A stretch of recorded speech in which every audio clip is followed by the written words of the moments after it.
Recording. Let me check. Indeed, I am. Turn that off. How are all of you today? I hope well. It is good to see you, my intrepid students. It is I, your intrepid instructor, Mr. Romer. Bit of bummed out today.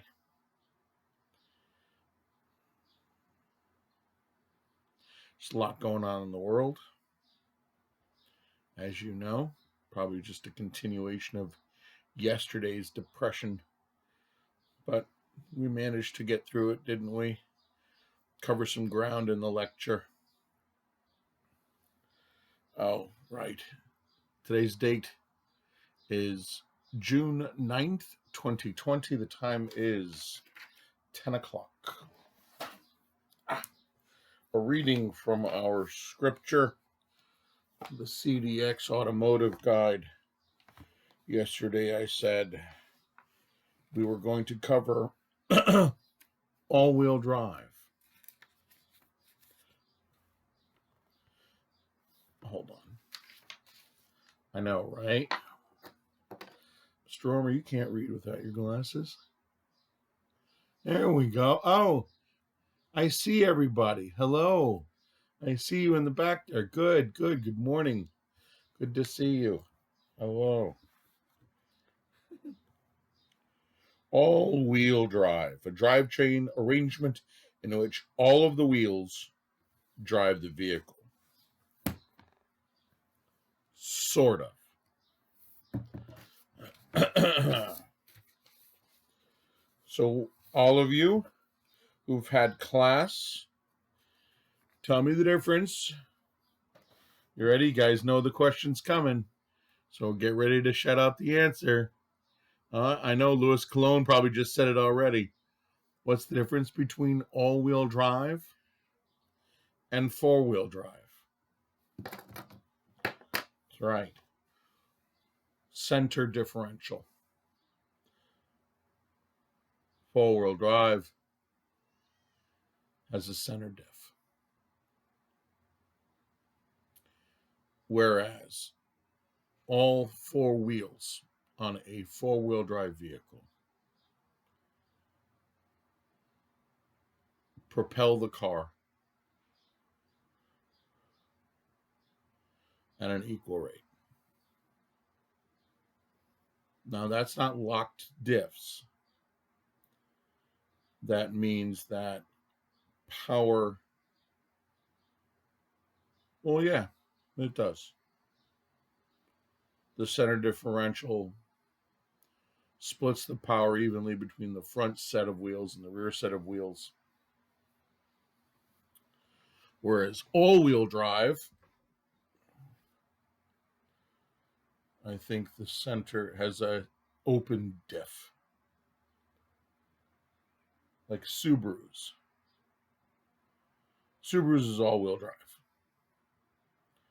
Which means at any given time, the front left wheel could be getting traction, and so the front right wheel spins, and the back right wheel gets traction, so the left back spins.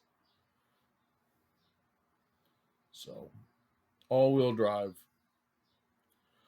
If you listen to the CDX Automotive, the basic discussion is whether or not it's front-wheel drive, rear-wheel drive, open diff all-wheel drive, or a differential where the front and rears are locked. They receive the same amount of power. That transfer case in the middle. When you talk about trucks like the Yukon, I have a transfer case in the middle wherein I could hit a button and go from 4 high to 4 low. And the transfer case steps the gearing down for my car. Sorry, truck. And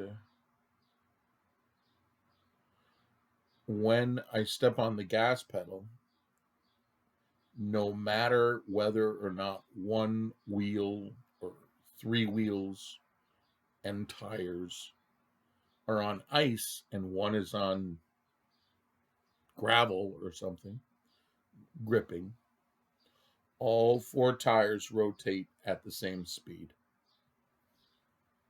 Not faster, not slower. The differentials are locked. If I go around a corner, my wheel and tires chug. They chatter because there is no difference in rolling diameter and how many revolutions the tires are going to make going around a corner, even though the outside tire will need to make more revolutions in order to complete the corner. The inside tire doesn't, but still rotates at the exact same rotational rate. Same goes for the rear tires. A locked differential means that there is no differential action between the two tires and the same axle set, either the front or the rear. The 4x4s of the world, your Jeeps, your Suburbans, your Yukons, your Ford Broncos, your Blazers, your anything that says 4x4, not AWD, 4x4.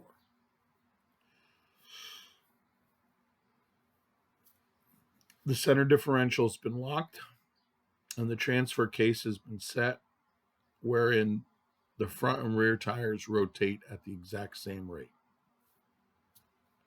Four wheels, four driven wheels. Exact same rate. That's what we're going for. All-wheel drive means that power can go to any of the four wheels. The better systems use vectoring technology. That means the brakes get held on one side so the power goes to the other. And the computer does a great job in figuring out which wheel needs to have power sent to it. So that on your Subaru WRX STI, with competition locking differentials, and we'll have another day where we'll talk about diffs. No, we can do it now. Just my brain's not working too well in automotive fashion. We'll try to get through it together. Maybe I'll do a video, not me speaking, but of one of those old-timey videos on the differential from the 1920s. Here we see the downtown Detroit Police Department in their cars performing a strange maneuver on the salt flats of Salt Lake City, where they're driving in circles. And it's all black and white, and everyone looks funny. Huh. Interesting.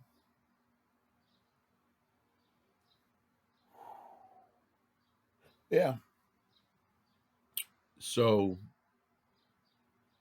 all-wheel drive, where energy, torque output, and its cousin horsepower can be transmitted to any of the four driven wheels, depending on need and depending on the mechanical linkages involved.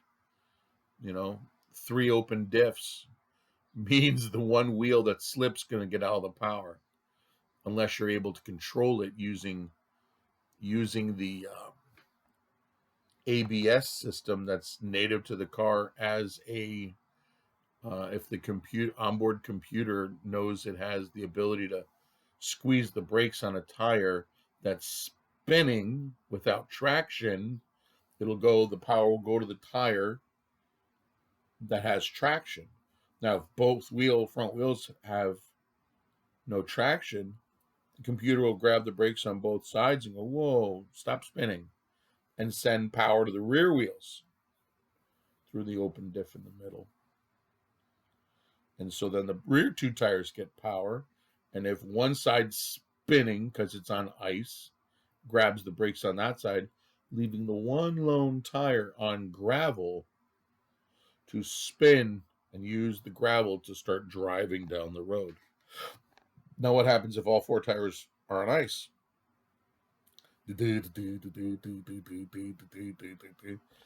Kind of sends the computer in a conniption fit as it tries to figure out what brakes to let go and what brakes to grab, and slowly gets the car going. Wherein on something like my Yukon with a locking center diff, and when you're in four-wheel low, all four tires spin at the same time. You romp the gas and all four tires start spinning and transmitting power. And you go. You fly down the snowy road. And that's also another problem. People have all-wheel drive and four-wheel drive vehicles always think that just because they have four-wheel drive or all-wheel drive, that their car magically handles in the snow, magically stops at stop signs. Nothing could be further from the truth. As a matter of fact, I would easily argue that having four-wheel drive often gets people into big trouble. Where if you have an open diff and you can barely get the car rolling, you're not going to develop a lot of vehicle speed, so that when you see the stop sign at the end of the street in the snow, you're not traveling quickly, and it's easier to get on your brakes and come to a complete stop. Wherein in a big Yukon, you get going 30, 40 miles an hour in the snow and you see that stop sign, you step on the brakes, ABS 9, no. That truck's carrying so much momentum, it just slides right through the stop sign. ABS or not, you go through the stop sign going, yeah, I've done it. So you just got to be very careful with the amount of speed you carry in the snow. Rain's different. Rain's good. ABS is real good in the rain. Modern ABS systems are really impressive. Systems that are found on the McLaren, systems that are found on like the Lamborghinis, Aventadors, and all the other high-end, Ferrari FXX. I was listening to Chris Harris on the car. And like the McLaren, you can dial in the amount of slide, what angle of slide, if this is your car. You can, on McLaren, there's a little dial that says, I want 20 degrees of rotation, and you'll come around the corner with literally drifting the corner at 20 degrees exactly, because that's what you've dialed in on the little dial, and you just turn the steering wheel and romp the throttle, and the computer does the rest. That's pretty interesting. Sorry. I have to keep reminding myself that this video is for the new students. And some of these concepts have probably not been spoken about yet. Things like differentials and things like power vectoring and torque vectoring using the ABS anti-lock brake systems, and not understanding the basics of anti-lock brake systems. I'm sure that a lot of what I just said is all gobbledygook. Needless to say, we can go back to all-wheel drive and we can go back to 4x4 and simply say a 4x4 transmits power to all wheels equally and turns all wheels equally, irrespective of traction. All-wheel drive systems transmit power where it most easily goes to, because it has something known as open diffs. Now, if you have an all-wheel drive car and you've upgraded it to locking differentials, you've turned it into a 4x4. Yeah. You know? But you can have open diffs and then smart vectoring, and I think that's what's, I think that's what Lexus did with their G series, like Highlanders and Forerunners, and well, those are Toyotas. The Lexus G series. King's looking at one. They're gorgeous cars. Gorgeous cars. Trucks.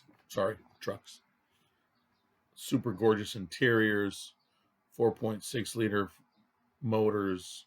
They're just sweethearts of a car. They're pretty to look at, and they got adaptive this and adaptive that. They got adaptive ride height. They got adaptive torque vectoring by using the brake system. So if this wheel starts to spin for no reason, the car grabs it, goes and sends the power to the wheel that has traction. Just stupendously awesome vehicle, and expensive. Pimpin'. So all-wheel drive cars. Name some all-wheel drives, Romer. All right, we'll go Nissan R35. All-wheel drive cars. I think the Diablo by Lamborghini. All subsequent models of Lamborghini are all-wheel drive. No, that's not true. Aventador. My brain's not working today. All-wheel drive vehicles like the Eagle Talon, like the STI made by Subaru's WRX department. World Rally Championships. That's all it means. WRC. World Rally Experimental. Who else has all-wheel drive vehicles? The Subaru Forester. Well, it's all the Subarus, actually.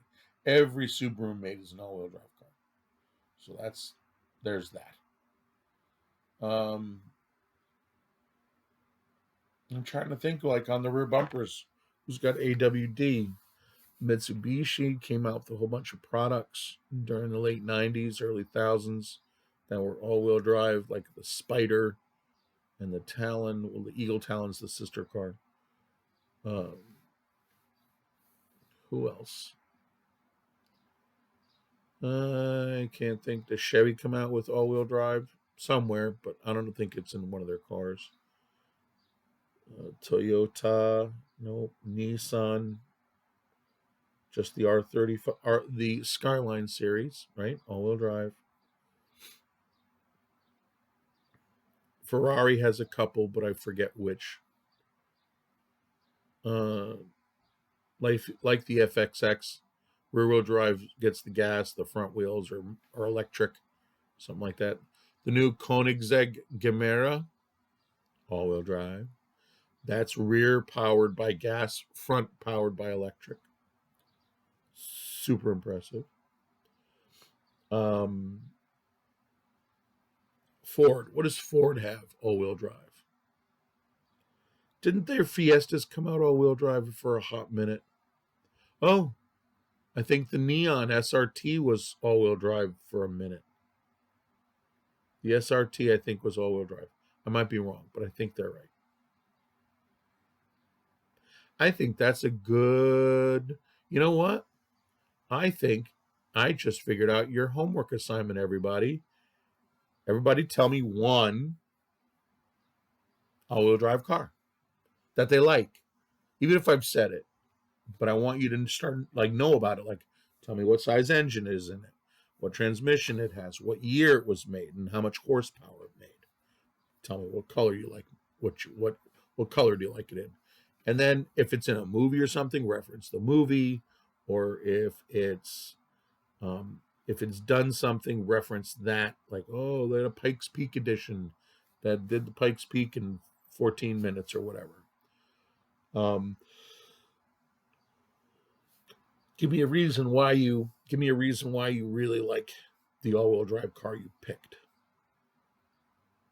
So it's up to you guys to Google all-wheel drive cars and then go through, top 20 list of all-wheel drive cars. Do that. And then go and pick one. And then email me a comment in this after this video, because there's a little quiz thing and there's a place for comments. I want you guys to tell me your favorite all-wheel drive vehicle. You don't have to have ever driven it or even seen it. You just need to, I've seen it on TV, not in real life. That's perfect. Your favorite all-wheel drive vehicle. And we'll go from there. Hey.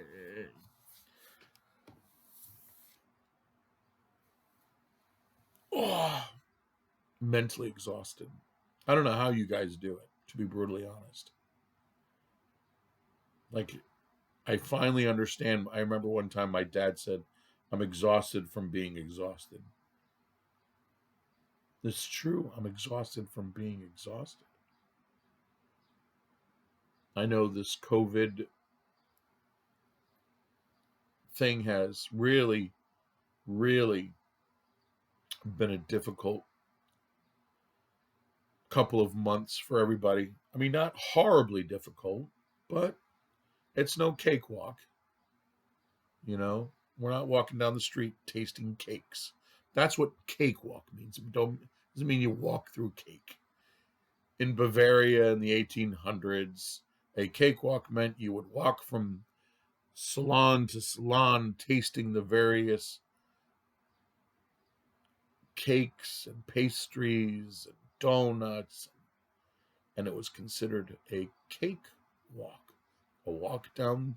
So back in the old days, before cars, we still used horses and everything, and the Hunchback of Notre Dame was ringing the bell, and we were still figuring out how to make crossbows, and knights were still wearing armor and having to lift up their visor with their hands. They could look around. Hey, it's you guys. Clink, and they can't say, hey, who turned off the lights? Right? Joke. If anyone knows that joke, let me know in the comments section too. Hey, who turned out the lights? It's a line from something. Somebody tell me what. Anyways,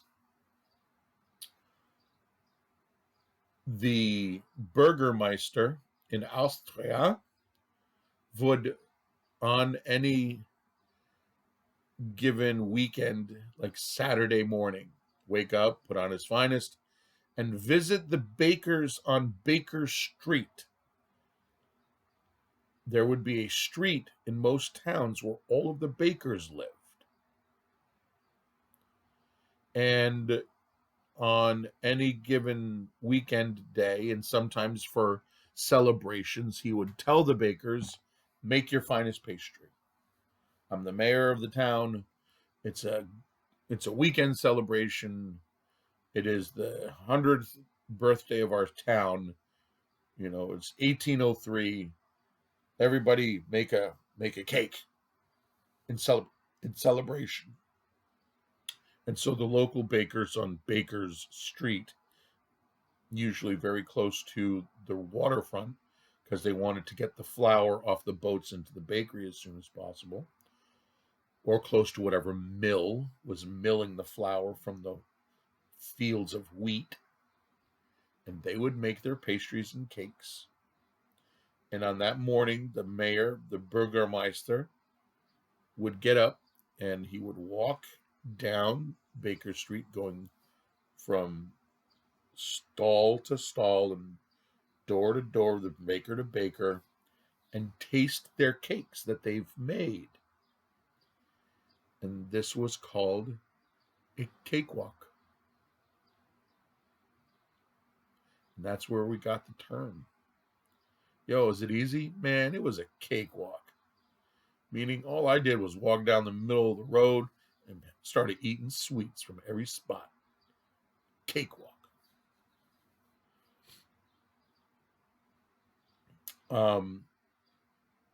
I laughed because I explained this once to one of my kids, and they're like, "Oh, we thought cakewalk was difficult." And I was like, "Difficult?"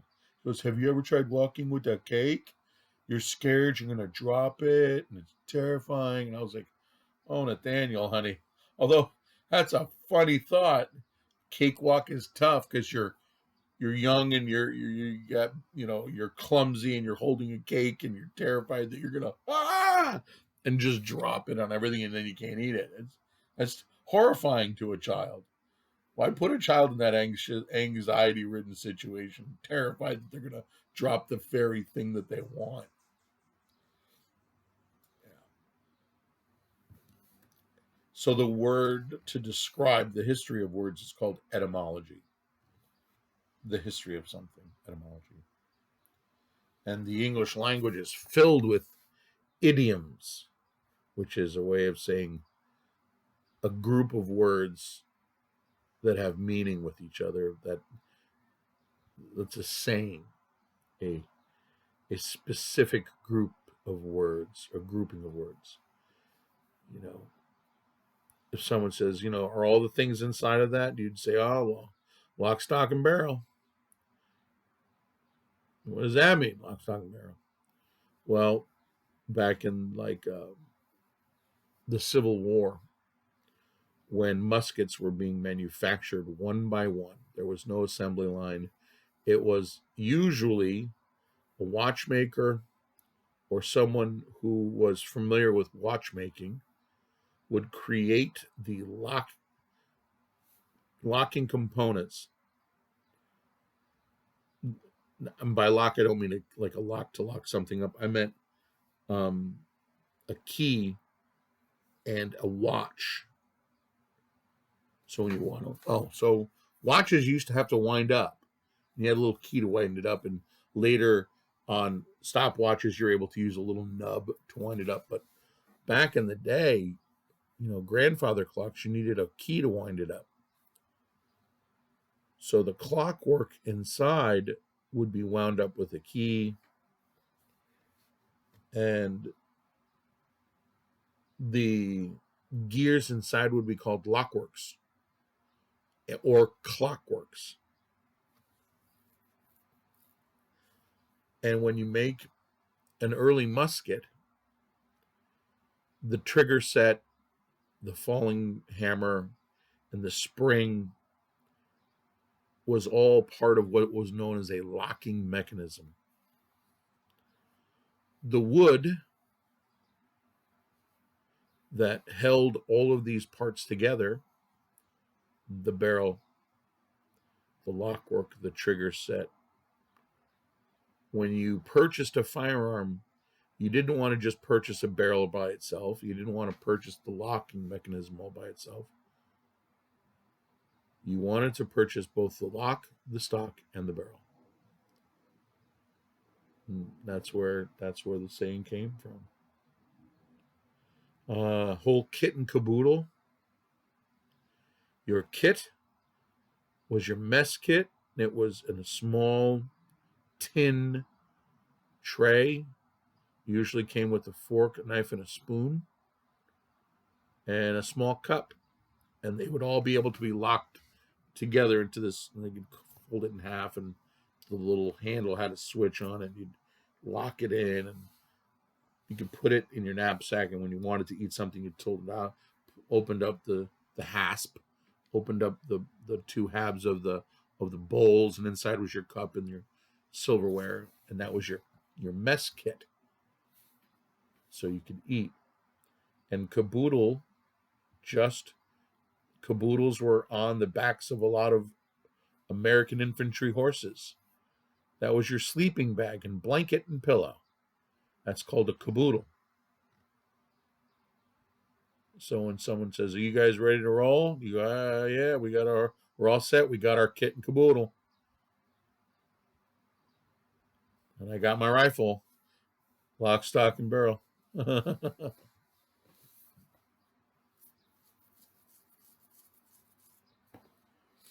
There was a great movie called Lock, Stock, and Two Smoking Barrels.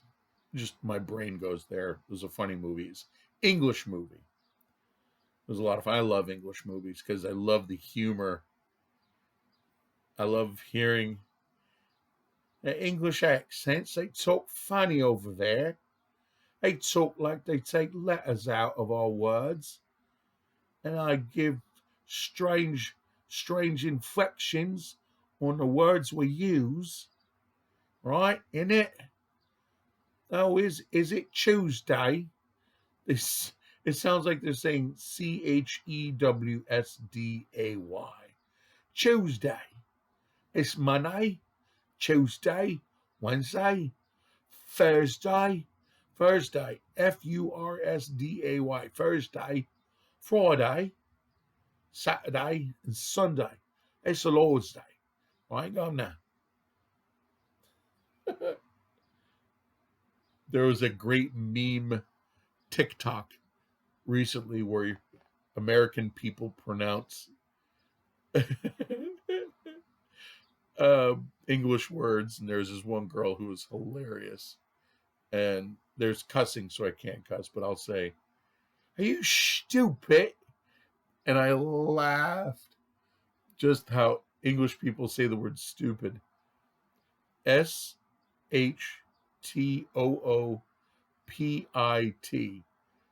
That's how an English person says stupid. Are you stupid? It makes me laugh every time I say it that way or hear it. And they say the words, isn't it? Well, isn't it true? We say, isn't it true? And they say, isn't it? But they take out the S. And so it becomes just, in it.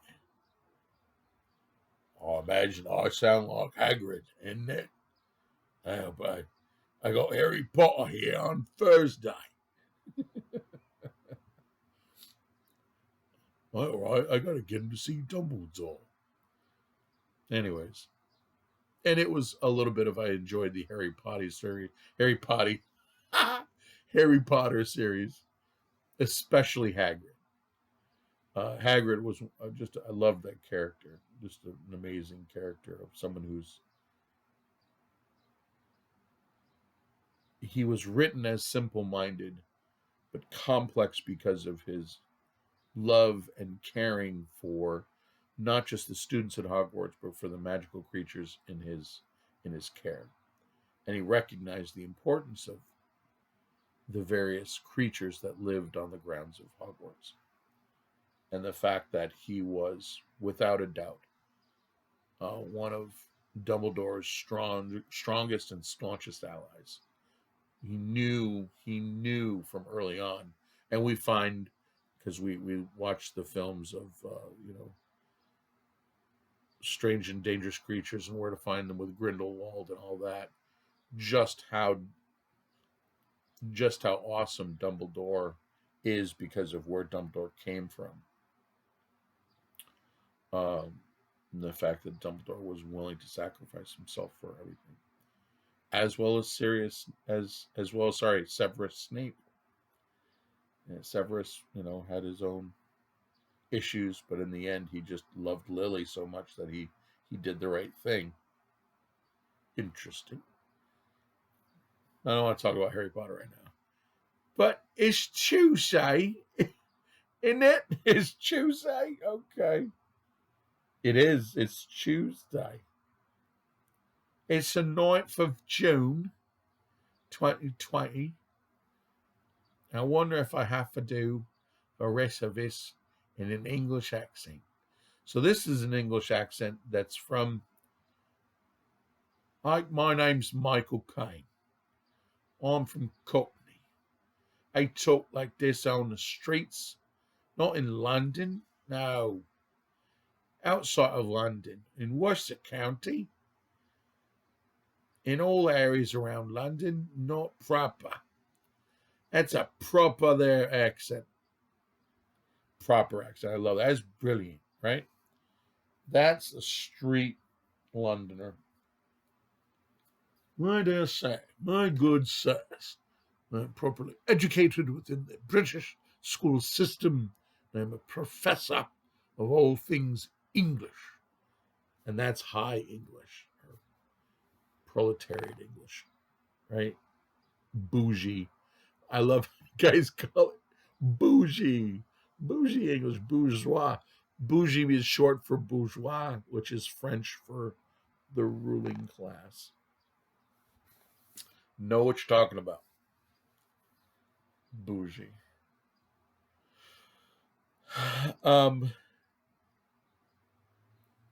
Accents are funny. I wonder if cars have accents. The Germans sind sehr BMWs und Mercedes. Every time I talk with a German accent, I keep thinking about George. I forget his last name. He's that big German bald guy with the glasses that makes all of the crossbows, and because you can't own guns in Germany, interestingly enough. You can, far and few between people can have like a hunting rifle. But after World War II, the German public got they got their hands slapped.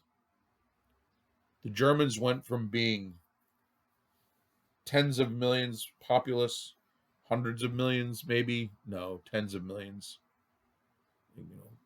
72 million Germans alive at the beginning of World War II, down to like 3 million. They got, no, it wasn't that big.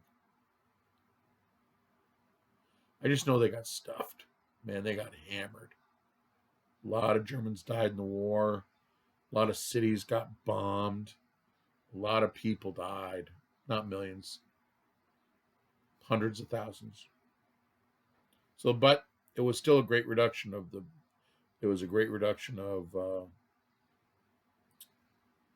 population set from the city, like Berlin, Stuttgart. The Allies bombed all the factories. They bombed the bejesus out of them. That's from also a song. Let's bomb the bejesus out of those fellows. And it changes the psyche of a place. When the Americans won against the Japanese, they went from a very warlike footing. All samurai, all swords and honor, and chop you up kind of mentality of the ruling class, to that culture being wiped out. They still had the history, but the people became wicked subservient. Wicked subservient. And they turned that focus, that ethos that the nation had, from ruling elite to humble servant, because we made them sign their own declaration of surrender on one of our ships in their harbor. You want to talk about rubbing somebody's nose in it. We punished the Japanese for Pearl Harbor. And I know why Admiral Yamamoto attacked Pearl Harbor. He had hoped, and sounds bizarre, but he had hoped to sink all of our battleships at Pearl Harbor with the troops off of them, because they were going to be on. So the intel he was getting was that these ships were just sitting at anchor, and all of the sailors that were on board them were off. What he didn't take into account was even American warships are staffed at all times, as long as they're flying a flag. If they're mothballed, they got nobody on them. But if they're flying a flag, there's half to 3/4 staff inside. That thing is manned, because they need to be able to call off general quarters, get the fires lit, and get it get the steam system, get it running in under an hour. It needs to move. And Yamamoto didn't know this. He thought, and the information he got was that our American warships were tied up at harbor, and they were empty,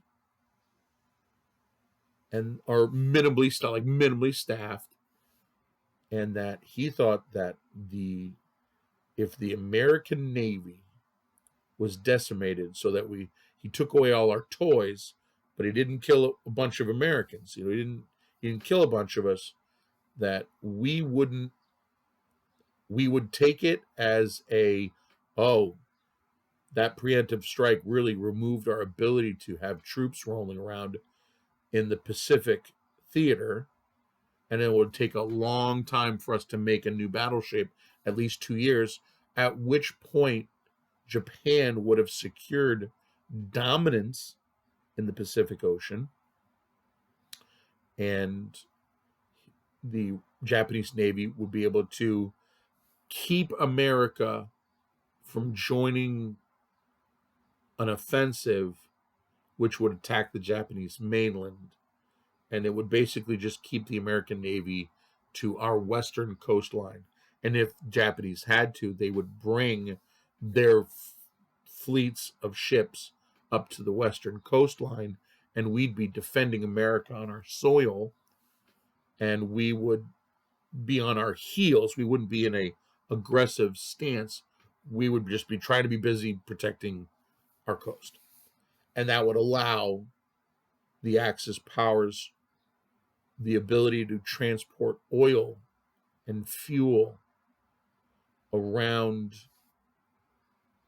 the islands, the Philippines and the Asiatics, that area. There's a lot of fuel there, and they were going to be able to move that fuel and work with Germany and refueling and restocking and beating England at this point, or whoever else that they were fighting, and Russia. Russia was another big one. That it was a domino effect. If Japan had succeeded in bombing and destroying all the ships that they had targeted, and they didn't. That's another thing. We built our battleships well. There were battleships that had turtled, had flipped over. In 2 weeks, they had rerighted, fixed, and was steaming. You want to talk about revenge factor. That was a boat that was upside down, was right side back up, coming for you. And I remember reading, I said it yesterday, the day before, Yamamoto said, I have awoken a sleeping bear. He recognized that by not destroying all the ships that he did, and the fact that he had killed more sailors than he had planned on, he didn't realize that they were fully staffed, and there was a lot of, so we got what's known as blood in our eye, which means we were pissed and our eyes are bloodshot and angry, and we were coming in for an ass whooping on him, on the Japanese. And so we came at the Japanese hardcore, and the American military might was amazing in World War II. Like I said before, we had the entire automotive infrastructure of America geared over towards making tanks, guns, ammo, planes, boats, ships, shipyard. I mean, we just, everything we were doing, now we make it for the war. And the Japanese, they didn't have that thought set. Their production was different. They didn't realize that we pivoted and we started making all kinds of war toys in days. Monday we got them, like you would read some of these things where Ford Motor Company received the plans on Monday morning for manufacturing the tracks and the bottom shell for Sherman tanks. And by Friday, the first Sherman bottom half rolled out off the production line. All 3 shifts, never stopped, retooled, got, the plans came in on Monday. The sheet steel started coming in on Monday afternoon. We were rolling out tanks, and in like 1 month time, what was Buick was making, Buick was a big deal back then, guys. Buick was churning out 12 like 12 tanks a day. It doesn't sound like a lot, but back in the day, you're making 60 tanks, 100 tanks a week, 7 days a week. Yep.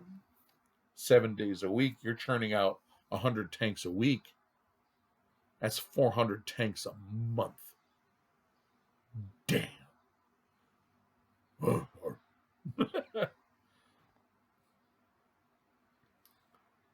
That was a something that Yamamoto and the emperor in Japan didn't think about. They didn't know, and it bit them. And so it made the culture subservient. We told them, the Americans, when they signed the surrender agreement, you should read the surrender agreement that America made Japan sign. No standing army, no guns, no defense force. The police carried batons only. Nobody had guns. Nobody. Japan was like, and it changed the psyche of the nation. The adults were thoroughly demoralized and depressed. Their once great emperor's army and emperor's navy were utterly demolished. They were proven to be nothing when we beat them and rolled in. Another nation parked the largest battleship in their bay and went, "You sit down, sign this, or we spank you and keep spanking you until you cry mama." And the psyche of the nation changed. It went from being very proud of itself to not proud, very humbled, very sad. And the children who were born in those times saw it, and they were born head down too. Now, thankfully, the Japanese are allies and staunch allies. They realized the problem that their war generals wanting to join in and were brought under the wing of the Axis powers, like Mussolini in Italy, the fascists, and the Germans who were fascists, who thought Germany, so the saying was Deutschland über alles, Germany over all. And this whole one nation to rule the world concept that the German fascists, and yes, that's the F word. What is fascism? It is dogged adherence to the greatness of one's own group to the exclusion of all others, and a following of that with complete and utter obedience, without questioning, without any thought.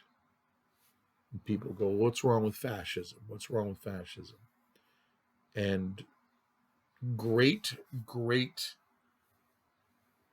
sins, and I'm atheist, so sins is an interesting word for me to use, but I would also use the word transgressions, can be committed if all you care about is the nation you're from and the flag that you fly, and that you're the best nation and everyone must die. That's fascism. It is belief only in one's own nation and that all others must succumb. Yours is the greatest nation of all time. This is the only flag that ever gets flown. Where the flag itself takes on a personage. So here's the thing. As a ex-military guy, to me, the flag represents our nation. But I am not psychotic enough to think that burning the American flag is burning America. It's burning a symbol. It means you have a something you want to say, and the only way that you feel that you can get heard is if you take a symbol and you burn it. Now, is that bad? Yeah. Is it worth me killing you over? No. Just a flag. It's just fabric. Does it mean a lot? Absolutely. But fabric is never worth more than a life, even if it has the stars and stripes on it. Now, more important to me, rather than harming someone that burns the flag, is to talk to them and to find out their grievances so that they don't burn another flag. Find out what the problem is and talk to them about how special our flag is, or how special I thought our flag was. And it's pretty special. It's our nation. It's a representation of our nation. But I'm also recognizing that there are groups that don't feel like I do or did. And I have to understand that. Anyways, so yeah, the people of Japan, and also, remember, we were talking about the people in Germany.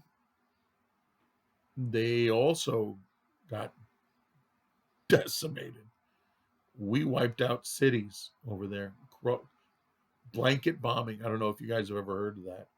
We had B-52 bombers just drop thousands of tons of bombs.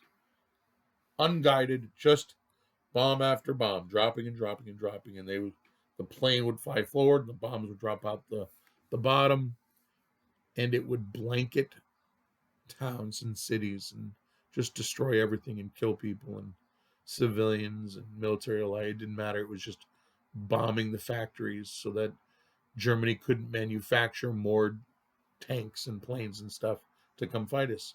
And once you remove a nation's ability to make more, you've won. You've won.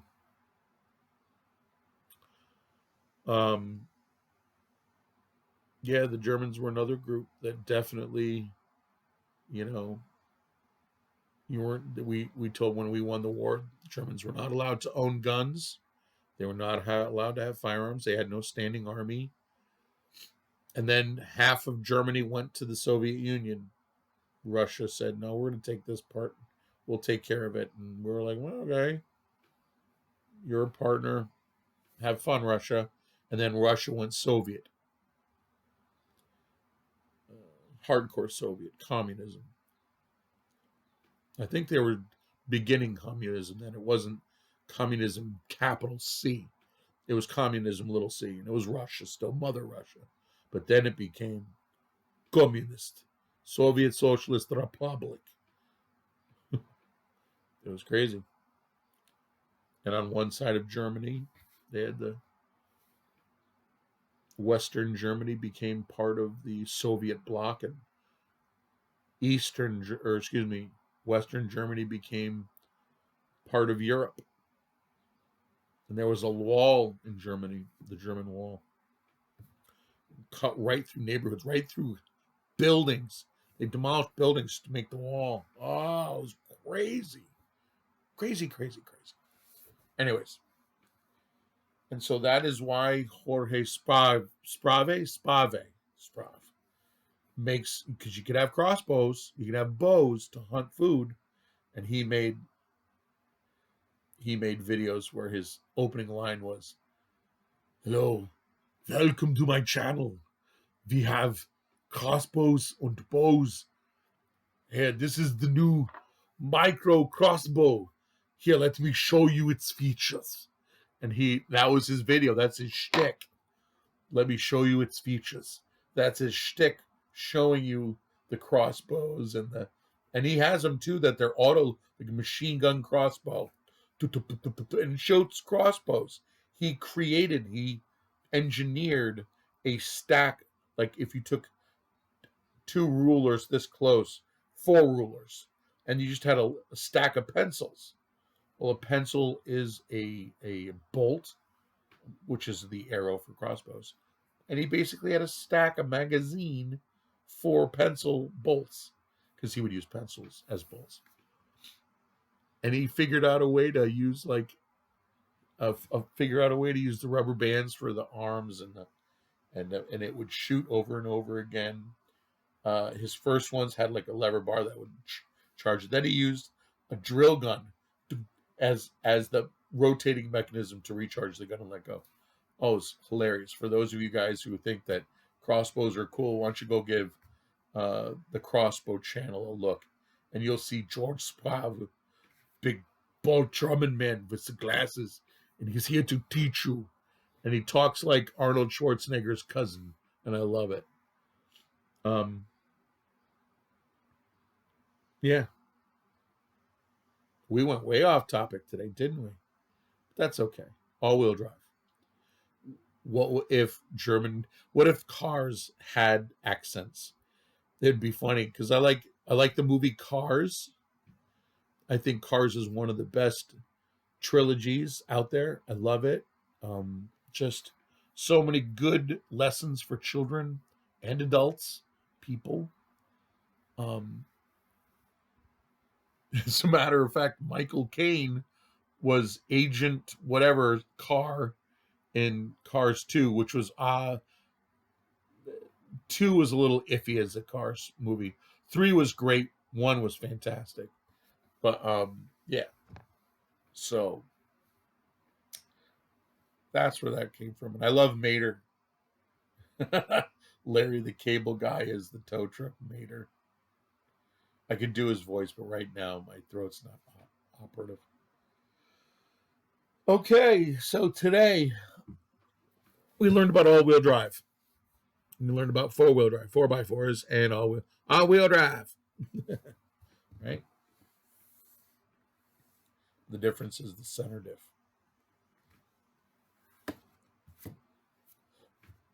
That's it, kids. 1 hour in. Nice discussion this morning. Thank you for letting me teach a little bit of history and why it's important. History is wicked important, because if you don't learn from it, it happens again. And for those of us who pay attention to history, we see things happening again. And we also know how things are going to turn out, which is why I have faith. I am wonderfully... So when I think about what's going on today, the 9th of June, 2020, you get depressed. There's a lot of drama and things happening in the world, and you see things that you originally thought were okay, they're not okay. And that sucks. And I know that you guys live that. You guys live that. I get it. You know, it's not just the COVID you're dealing with. You're dealing with the fallout of George Floyd. You're dealing with the fallout of Harriet Tubman. You're dealing with the fallout of Martin Luther King. You're dealing with that fallout. And my heart goes out to you, because trying to do Job Corps amidst all of this chaos, amidst the COVID, a chaos, everything, and to do Job Corps at the same time, that's something amazing, you guys. I'm impressed by you. I want you to know that I'm impressed by those of you who show up and do the work amidst all of this. And I know, like, I laugh. I listen to people who just they're not plugged in. They don't get it. You know, they say, they say, oh, they're going to love the classwork. It keeps their lives normal. It's a portion of their life that's normal. And I'm sitting back going, no, it's not. No, this is a path to a better life, for sure. And this is something offered by the Department of Labor and Job Corps as a means to that end. You take these classes, you pass these tests, you have access to better jobs. That's good, but by no means is doing this work at home normalizing or makes things more easy for you to get through every day.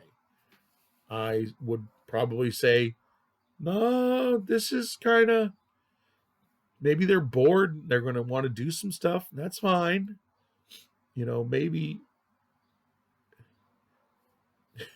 Maybe in the boredom that they have, they get something to do like Job Corps Classroom.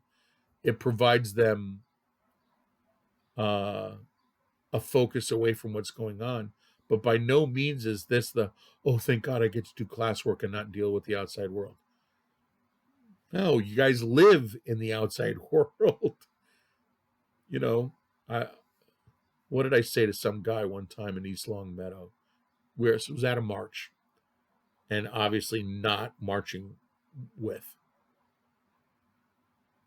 And I'm trying to remember exactly what he said. I don't even remember what he said. I just know I had in my mind, must be nice not hearing these issues as you sleep in your house every night. Just quiet goodness in your home rather than living somewhere where sirens blare every night and you can hear the nowadays fireworks every night and you can hear the protesters every afternoon in certain locations. Must be nice to have a nice quiet spot where you don't have to stress the world. Because I got you guys, and I know you guys are living in where it's stressed. And so sometimes coming into a computer is not your idea of decompression, especially to do classwork. I get Xbox. I know that. I play too. Checking out social media is good. But this is my one caveat, this is the best pathway for all of us together to move forward and to get you guys good jobs. So keep it up. I'm glad that you show up. And I know it can be tough. I know it can be difficult to show up into a virtual classroom and watch videos and take tests. I know it's not normal, and I know it's not, they want it to be the new normal, and I know it's not part of the things that you guys do. But we're all working together to make it so that you guys have a better future. And that's really why I'm doing it.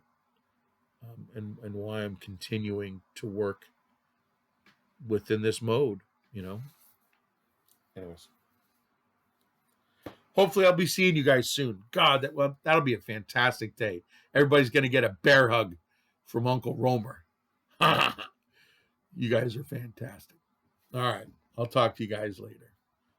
Fist bump.